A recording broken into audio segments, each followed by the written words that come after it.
ერთი თვის შემდეგ წერილობითი პასუხი მივიღე საპატრულო პოლიციიდან, ხოლო ვინაიდან დასასვენებლად მიფრინავ ხვალ და ორი კვირა არ მექნებოდა შესაძლებლობა, თქვენთვის გამეზიარებია ამ უნიკალური პასუხის შინაარსი, რაც საპატრულო პოლიციამ მომწერა. გადავწყვიტე, რომ წასვლამდე მოკლე ვიდეო ჩავწერე, ხაუცებ ამოვედი, ვეძებდი მშვიდ წყნარ ადგილს, სადაც თავისუფლად შევძლებდი, რომ ამ ინფორმაციის შესახებ მისაუბრა, მაგრამ ეს უბრალოდ არ განახოთ, არ შემიძლია.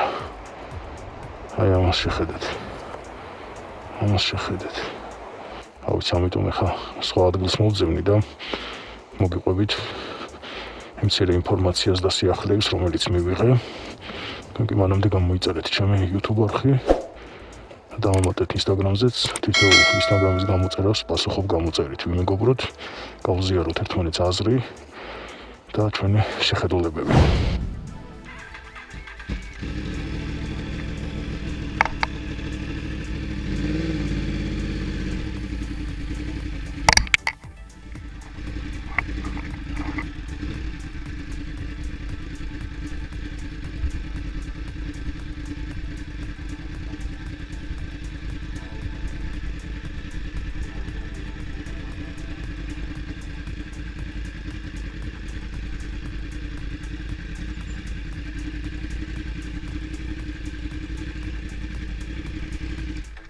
როგორც იცით, პარლამენტმა 2 თვის წინ ძალიან სწრაფად დაამტკიცა ცვლილება, რომელიც შეეხებოდა გადაკეთებულ მაყუჩებს და ამ კანონის აღსრულებაც ძალიან სწრაფად დაიწყო, ძალიან ხისტი მეთოდებით, იმიტომ რომ ხდებოდა როგორც დაჯარიმება, ასევე ტრანსპორტის ჩამორთმევა, საჯარიმოზე გადაყვანა, ანუ მინიმუმ 10 დღით ტრანსპორტს გართმევენ და თან ყველა შემთხვევაში გიწევს თანხის გადახდა, სულ რომ მართალი იყო და ქართული მაყუჩი გეყენოს, მაინც გიწევს ექსპერტის ფულის გადახდა. მოკლედ ესეთი გაუგებრობა ხდება უკვე 2 თვეა. ყველაფერზე უკვე წინა ვიდეოში მაქვს საუბარი და აღარ გამეორდები, უბრალოდ მოკლედ და კიდევ ერთხელ გასაგებენაზე რომ თქვა, ამ კანონის შესაბამისად, თუ კიდევ ვინმეს გონია რომ ხმაური აეკრძალა, არანაირად არ არის ხმაური აკრძალული, თავისუფლად არის შესაძლებელი ქარხნული მაყუჩით, მაგრამ ხმაურიანი მაყუჩით სიარული, მაგრამ დაუშვებელია თუნდაც ჩუმი, მაგრამ არა ქარხნული მაყუჩით სიარული. ანუ კანონის თითქოს და მიზანი ის იყო, რომ ხმაური აღარ ყოფილიყო ქალაქში,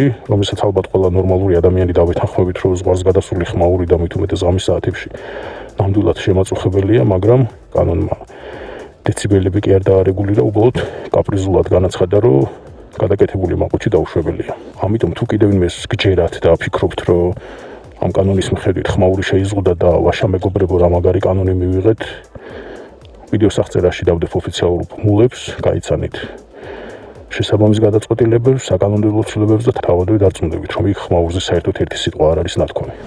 ამ ცვლილებების დროს მე არ ვიყავი საქართველოში, საზღვარგარეთ ვიყავი და როდესაც სოციალური ქსელის მეშვეობით გავიგე, წარმოუდგენლად მიმაჩნდა, რომ შეუძლებელი იყო, რომ ესეთი რაღაც კანონის დონეზე დამტკიცებულიყო, მაგრამ როდესაც საქართველოში დავბრუნდი, დავიწყნა ინფორმაციის მოძიება და გამოვარკვევი და ვიპოვა ის მუხლი, რომელიც დიახ ნამდვილად იმას ამბობდა, რა ინფორმაციაც ვრცელდებოდა სოციალურ ქსელებში და დადასტურდა, რომ არა თუ ხმაური არის აკრძალული, არამედ დაუშვებელია გადაკეთებული მაყუჩი. მაგრამ ამავე კანონის მოთხოვნებს რომ ჩავყევი ბოლომდე და კარგად გავიაზრე, მიუხედავად ამ კანონის აბსურდულობისა, თუ კარგად დავუკვირდებით, იდეაში მაინც არ უნდა იყოს პრობლემა, აი კონკრეტულად ჩემი ბაიკის მაგალითზე რო ავიღოთ, აი ეს მდგომარეობა, რომელიც მე მაქვს და რატომ? კანონმდებლობის შესაბამისად დაუშვებელია გადაკეთებული მაყუჩი და რომელიც არ შეესაბამება საგზაო უსაფრთხოების მოთხოვნებს. მოცემულ შემთხვევაში მაყუჩი არ არის გადაკეთებული, ეს არის ქარხნული მაყუჩი, მოტოციკლიც არის ქარხნული, ანუ ორი ქარხნული რაღაც არის უბრალოდ ერთმანეთთან შეერთებული. ასევე ამავე კანონის მოთხოვნებიდან გამომდინარე, ორი ფაქტობრივი მდგომარეობა უნდა ყოფილიყო სახეზე. ერთი რომ მაყუჩი უნდა იყოს გადაკეთებული და ჩავთვალოთ, რომ ეს მაყუჩი გადაკეთებულია, მაგრამ ეს იმავდროულად არ უნდა შეესაბამებოდეს საგზაო უსაფრთხოების მოთხოვნებს. მოცემულ შემთხვევაში კი ის ნამდვილად მყარად არის დამაგრებული და ყველაზე მეტად მე არ მინდა, რომ ისეთი სამაგრებით გქონდეს მაყუჩი, რომ სადმე დავკარგო და თუნდაც საფრთხე შეუქმნა საგზაო მოძრაობის სხვა მონაწილეებს. ამიტომ მაყუჩიც არის ქარხანაში გამოშვებული, მე ის სადღაც ელიავას ბაზრობაზე რაღაცა მილებისგან არ ამომიჭრია და არ გადამიკეთებია, არც რაღაც ჩინური ნაგავი არ არის, ეს არის საკმაოდ ძვირადღირებული მაყუჩი და ასევე ის საერთოდ არ არის წინააღმდეგობაში საგზაო უსაფრთხოების მოთხოვნებთან.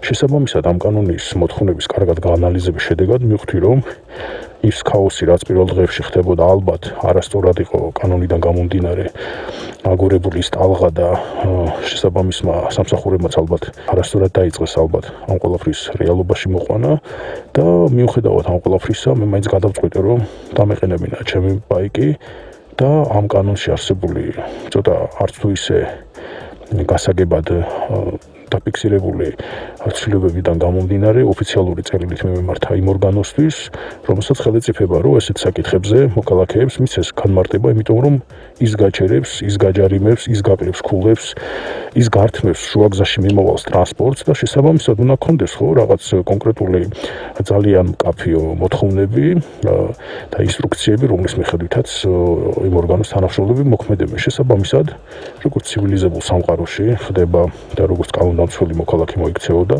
ავიღე და ამ გაუგებრობების თავიდანაცილების მიზნით მოტო გავაჩერე შუა სეზონზე, რომელსაც მთელი წელი ვალოდებოდი და ამ მოტოს კიდე 6 წელი ვალოდებოდი, იმიტომ რომ 6 წლის წინ დავისახე მიზნად კონკრეტულად ეს მოდელი, კონკრეტულად ამ ფერში და ამ პარამეტრებში და 6 წელი მოვანდომე იმას, რომ როგორღაც ეს მოტო ჩემი გამხდარიყო, იმიტომ რომ როგორც ფიზიკურად არ არის მარტივი ესეთი მოდელის შოვნა საქართველოში სულ რამოდენიმეა, ასევე ფინანსურადაც არც თუ ისე ხელმისაწვდომია და ამიტომ დიდი დრო დამჭირდა იმისათვის, რომ ესე ვთქვათ, ჩემი ოცნება ამეხთინა და როდესაც ეს ყველაფერი მოხდა და მოზღვეებული ენერგიით და ადრენალინით ვიყავი, აი სწორედ მაშინ შუა სეზონზე დააბრეხოს ესეთი რაღაც აბსურდი, მაგრამ ნუ რა თქმა უნდა დავაყოვნე, ნამდვილად არ მინდოდა რომ ვინმეს წაიყვანა და ღიაცის ქვეშ დაეგდო. რა კითხვებიც წერილში მქონდა დასმული, რომლითაც საპატრულო პოლიციას მივმართე. ბუნებრივია, პასუხებიც უნდა ყოფილიყო ამ წერილის შესაბამისი, რა კითხვებსაც ვსვამდი და რა თქმა უნდა კანონის მოთხოვნებიდან გამომდინარე. და პირდაპირ უნდა დადასტურებულიყო ჩემი კითხვებიდან გამომდინარე, რომ მე რასაც ვამბობ და ვამტკიცებ, დღის მდგომარეობითაც კი არ შეიძლება მძღოლი ჩამოაშოროს სატრანსპორტო საშუალებას, რადგან მოცემულ თუნდაც ჩემ შემთხვევაში არც მაყუჩი არ არის თვითნებურად აწყობილი და აკუსტარულად დაყენებული და ის არც საგზაო მოძრაობის უსაფრთხოების მოთხოვნებს ეწინააღმდეგება. თუმცა, ხო ყველა ვიცით, რაც ხდება რეალურად, რომ მაინც ართმევენ მოტოებს და თავი შევიკავე გადაადგილებისგან და ჩემი ბაიკი 2 თვით გავაჩერე ავტოპარკში. ერთი თვე ველოდებოდი აი ამ პასუხს. თელმა სეზონმაც ჩაიარა და ესე დამიქნია სეზონმა ხელი კარგად იყავეო, ამიტომ გვერდზე დარჩა. ჩემი და ჩემი მეგობრების მოტომოგზაურობაც, რომელსაც ვაპირებდით საქართველოს მასშტაბით. და ეს 2 თვეც იძულებული გავხდი ავტომობილით მევლო იმ საგიჟეთში, რომელიც თბილისში ხდება და მოტოციკლის მერე დამეთანხმება ყველა ბაიკერი, რომ ეს ნამდვილად არ არის მარტივი, იმიტომ რომ ამით ყველგან გადიხარ ძვრები შუაში, ბასლაინებში მოძრავ, პარკინგის პრობლემა არანაირად არ გაქვს. ერთი თვე ხო ამ პასუხს ველოდებოდი, იმიტომ რომ ზუსტად ვიცოდი, რომ მოვიდოდა პასუხი, რომელშიც ან იქნებოდა ნათქვამი, რომ დიახ, რასაც ამბობ და რაც კანონში წირია, ეს ნამდვილად ასეა და შესაბამისად ამ ბაიკით მე უპრობლემოდ შემიძლია გადაადგილება, ან თუნდაც მოსულიყო უარყოფითი პასუხი, რომ არა კანონში ესე წერია, თქვენ არასწორად გებულობთ და რეალურად მოცემულ შემთხვევაში რა კითხვებსაც გვისვამთ, დაუშვებელია სატრანსპორტო საშუალების ექსპლუატაცია. მოდით ახლა გეტყვით, რა წერილი მივწერე საპატრულო პოლიციას და რა სავარაუდო პასუხები უნდა ყოფილიყო ამ ოფიციალურ წერილში ჩემი აზრით. კონკრეტული კანონი მივწერე საპატრულო პოლიციას, რომლის ფარგლებშიც ისინი მოქმედებენ და სწორედ ამ კანონის მოთხოვნებიდან გამომდინარე ვსვამ კითხვას, რომ ზემოაღნიშნული კანონის მოთხოვნა სატრანსპორტო საშუალებების წყობებში იწვევს გაურკვევლობას. ეს მართლა ასეა, იმიტომ რომ ბევრი დღემდე კითხულობს, რომ სურათებს აგდებს თავისი ტრანსპორტის მაყუჩისას და კითხულობს, აი ესეთ შემთხვევაში შემიძლია გავიდე, ხო არ დამაჯარიმებენ.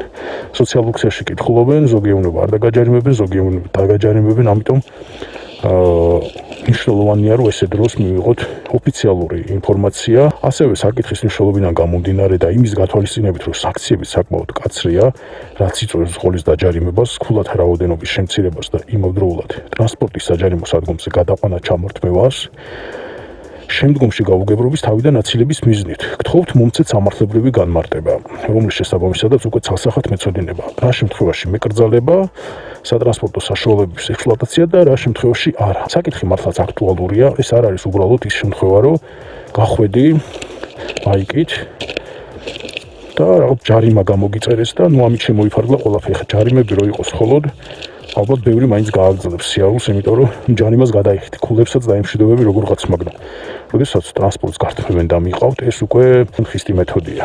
ჩემი აზრით ამ პირველ დასმულ კითხვაზე პასუხი უნდა ყოფილიყო დადებითი. სადაც დაადასტურებდნენ, რომ ვინაიდან მოტო არის, რა თქმა უნდა, ქარხნული, მაყუჩიც ცალკე აღებული არის ქარხნული, ანუ აქ არანაირ კუსტარულ რაღაც შედუღებებს და გადაკეთებებს ადგილი არ აქვს. ამ ყველაფრიდან გამომდინარე დავსვი პირველი კითხვა. საკუთრებაში მყავს მოტო სატრანსპორტო საშუალება Yamaha, რომელზედაც ჯერ კიდევ შეძენის დროს ამერიკის შეერთებულ შტატებში დაყენებული იყო ბრიტანული წარმოების რეგისტრირებული, სერტიფიცირებული მაყუჩი. იხილეთ ოფიციალური ვებგვერდი და ბმული მაქვს მითითებული აი ამ მაყუჩის მწარმოებლის. მითითებული მაქვს, რომ არის ISO სტანდარტით და სერტიფიკატით, შესაბამისი ნომერია 36-32-02-021.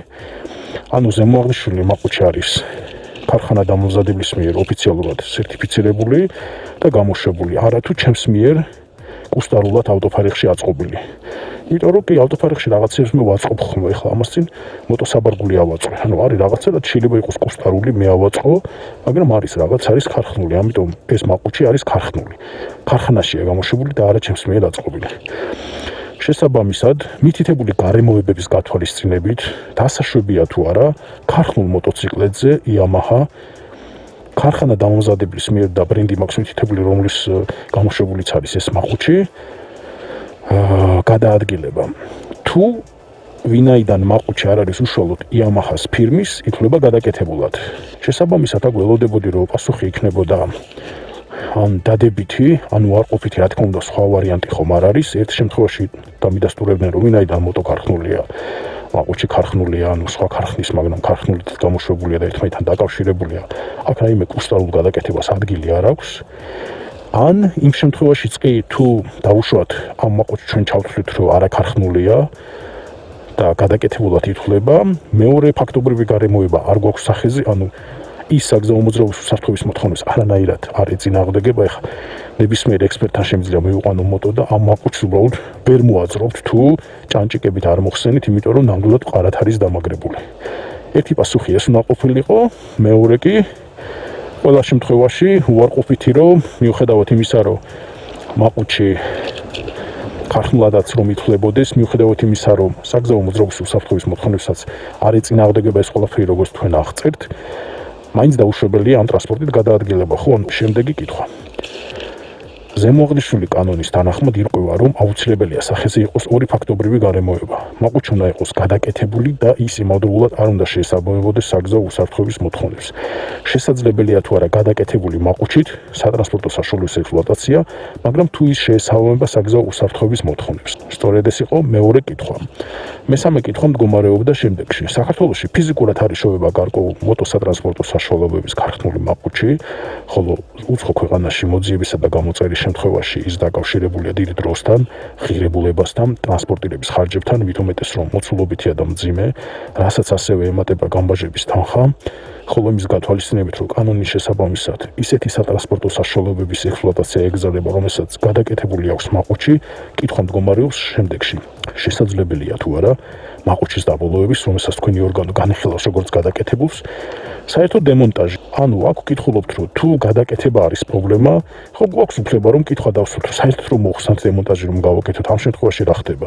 კითხვაა დასმული, რომელსაც პასუხი უნდა მივიღოთ, რომ თუ გადაკეთებულს მოხსნი, ან არ არის პრობლემა, ან უარესი პრობლემაა, რომ მოხსნაც, ასე ვთქვათ, გარკვეული ცვლილება არის სატრანსპორტო საშუალებაში და ესეც დაუშვებელია. ამაზე უნდა ყოფილიყო, რა თქმა უნდა, ან ერთი პასუხი, ან მეორე.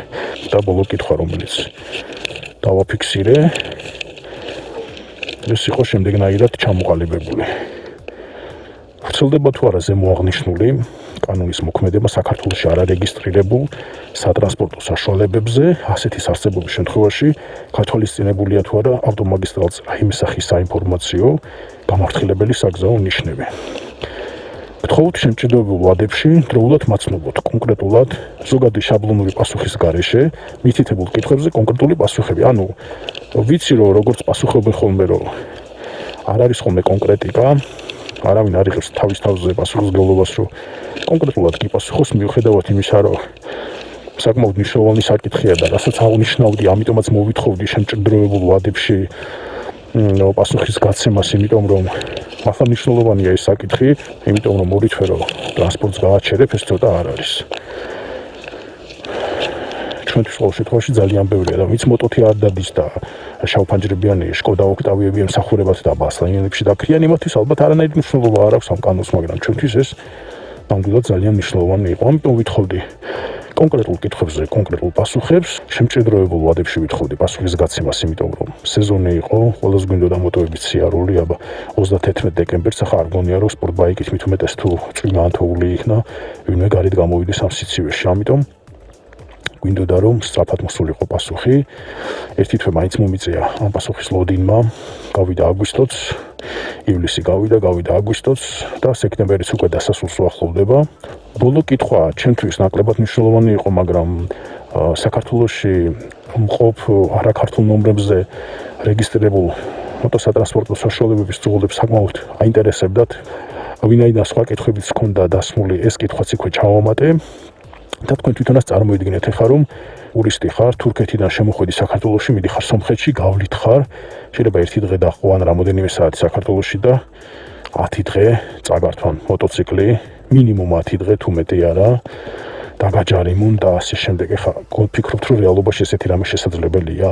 ალბათ არა და თუ ესეთი რამე ხდება, მით უფრო უარესი, იმიტომ რომ როდესაც საქართველოში ტურისტი შემოდის და ესეთი ინფორმაცია გავრცელდება და სამყაროში ესეთი რამე არსად არ ხდება ასეთ ქვეყანაში, არ გონია რომ რომელიმე მოტოტურისტისთვის უკვე საინტერესო გახდა. დასმული იყო კონკრეტული კითხვები, როგორც საქართველოს მოქალაქეს უნდა მიმეყო პასუხი ამ ყველაფერზე.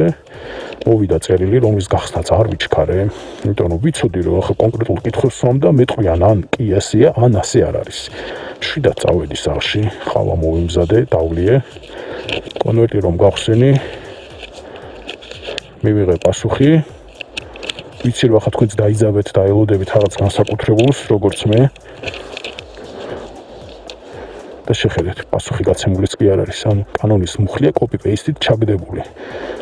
ანუ ყველა კითხვა რაც მე დავსვი, აბსოლუტურად უგულებელ ყოფილია და მეუბნებიან რომ ბატონო ირაკლი, თქვენი ამ და ამ წლის განცხადების პასუხად გაცნობებთ რომ და კანონია ეგრევე ჩაწერილი და წერტილი. არანაირი განმარტება, არანაირი ინფორმაცია, კანონის მუხლი, რომელიც მე თვითონ მივიწერე, რომ ამ კანონში რომ ესე და ესე გიწერიათ და ორაზროვანი როა და ბუნდოვანი როა, კონკრეტულ კითხვებს ვსვამ, ესე შეიძლება თუ არ შეიძლება. არც კი მოიწერეს, არც არა. უბრალოდ კანონის მუხლია ჩაგდებული. ხო და ამ პასუხის შემდეგ, როგორც ხედავთ, მე ხა ვლოგს ავტომობილიდან აღარ წევ, როგორც წინაზე ავტომობილიდან გესაუბრებოდით. მე გამოვიყვანე ჩემი მოტო. კანონში ცვლილება არ შედის, პასუხს არ გვცემენ, ჩვეულებრივად გავაგრძელებ ჩემი ტრანსპორტის ექსპლუატაციას. მე ამის უფლებას ვიტოვებ ამ ყველაფრის შემდეგ.